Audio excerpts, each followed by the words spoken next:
It's tiring work. Just clearing the horse's barn a bit. Ash is about to bring some more hay in.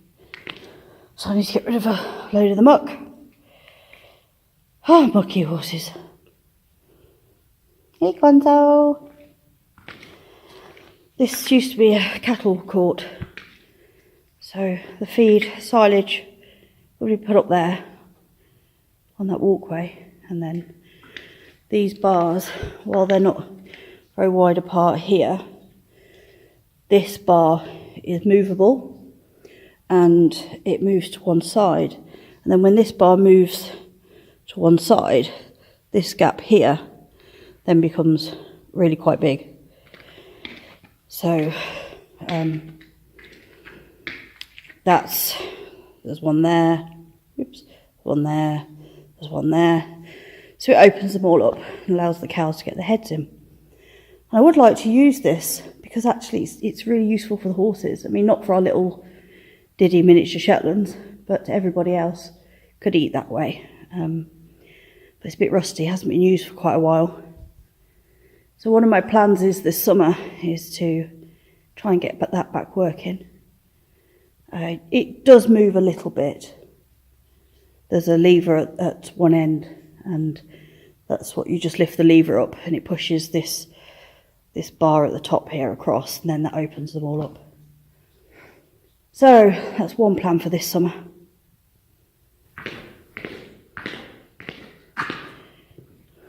If you're wondering why a witch's broom is my broom of choice, it's because it's really, really light. It's flicky, so it flicks stuff away from you.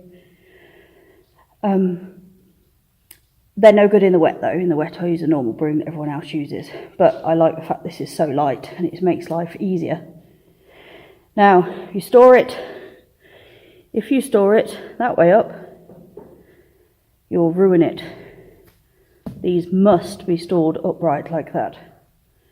So many people say, I got one of those brooms that you love and it lasted 2 weeks. And then that's because they've been sweeping stuff in the wet and then leaving it down on the floor. Well, this end down. And it wrecks them. Don't do it. Won't last 2 weeks. So, always have another broom. When I can, I use this one.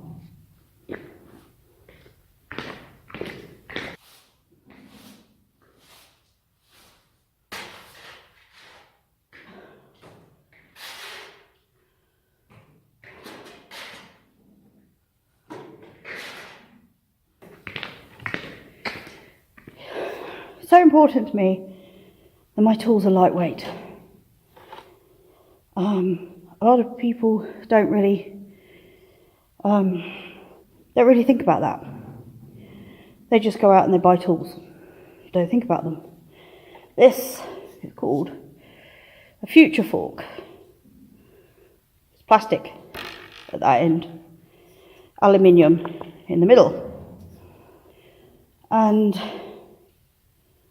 a lot of these looking forks are rubbish. Now you can say, I've got 2 tines missing. However, I've had this fork 6 years, maybe 7, and I've lost 2 tines. In that time, I ran a yard and I was mucking out 8 to 12 stables a day with this fork. So, I think it's actually done quite well. What I also like is this particular handle. It's plastic, so it warms up really quickly, and it's actually quite heavy duty plastic. So again, this hasn't broken. This being aluminium, some of them will bend, I suppose, but this one never has. One thing I will say about this though, and this is a silly story. My old groom, Teresa, when I used to live down south, she kept saying to me, I have to get a future fork because she's fed up of the heavier forks. And, you know, professional groom, she goes freelance groom, she goes around different yards every day. I will take her suggestions. You know, I will take her suggestions and run with them because what's her job? So I went into the shop and I looked at this. Oh, it's a bit more expensive than the others. And I picked it up and I started using it. And I went, oh my God, this is amazing. This is just fantastic. So easy to use. It's brilliant. So I bought it. And, you know, I'm 4'9", sometimes 4'10". Depends how upright I feel. And I thought, this is great. So I bought it. I put it up at the yard. And I sent her a text. I said, I've got your future fork. And so, anyway, I thought she's going to be really happy with this. Well, Teresa's a good foot and a bit taller than me. And the next thing, I get a phone call from her saying, are you taking the mickey out of me? And I said, what? You wanted the fork? I bought you the fork. She said, you bought the child size. It worked for me. So, this one, I love this fork. I'll get the other one.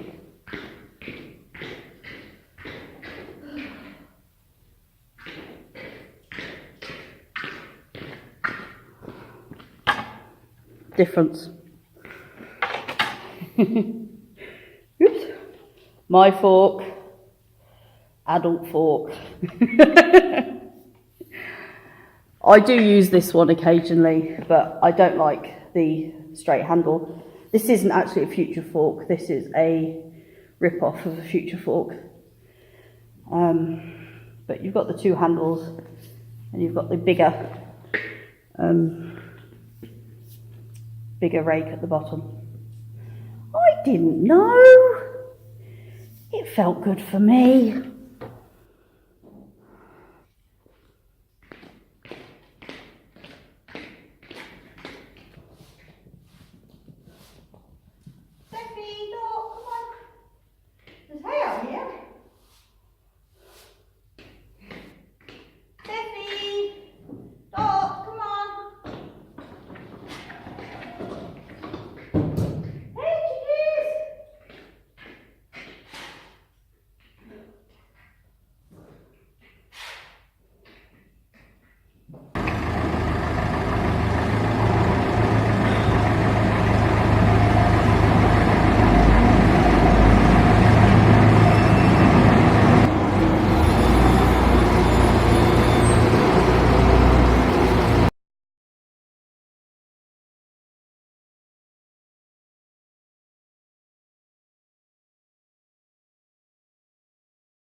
I was just getting all excited. I thought I could see from a distance I had garlic coming up. And they're bulbs. However, whilst a lot of these are bulbs, some of them are actually garlic too. I'm so excited! I've never planted so much garlic, let alone even had it poke through. So it had 3.5 weeks of snow, and then it's come to say hello.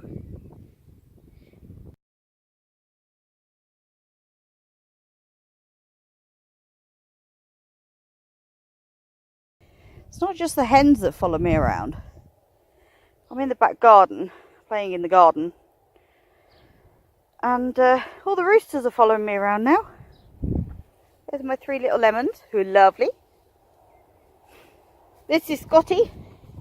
I can't actually remember the name he came with, but he's a Scots Dumpy. We called him Dumpy for a while. And then I thought, why am I not calling him Scotty? It's a much better name. And it means another of our animals has a Star Trek related name. Chickens don't normally come this far. Hi! But if we're here, they do. Are you having another molt, darling?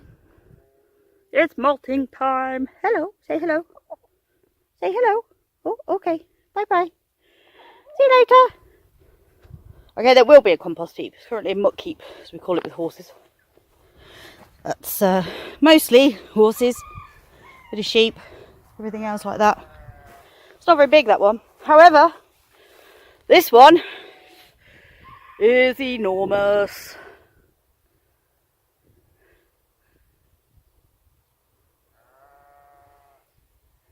This one was left here by the people who used to live here. That's the newest stuff. Quite a way away down there. There's bits of rubbish and bags stuck in with it as well, I've noticed. I'm currently the other side of a fence because if I go over there, the horses will all come over and investigate.